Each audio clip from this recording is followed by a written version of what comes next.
শুভেচ্ছায় স্বাগতম মাসুদ ভাইয়ের আগমন শুভেচ্ছায় স্বাগতম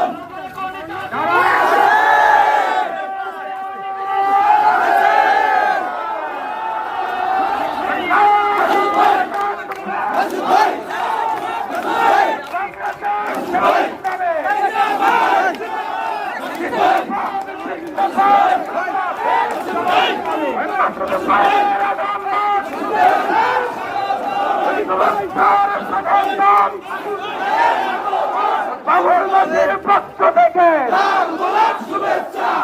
জনতার পক্ষ থেকে জনতার পক্ষ থেকে ছাত্র জনতার পক্ষ থেকে নারায়ণ থাকবে। সম্মানিত উপস্থিতি।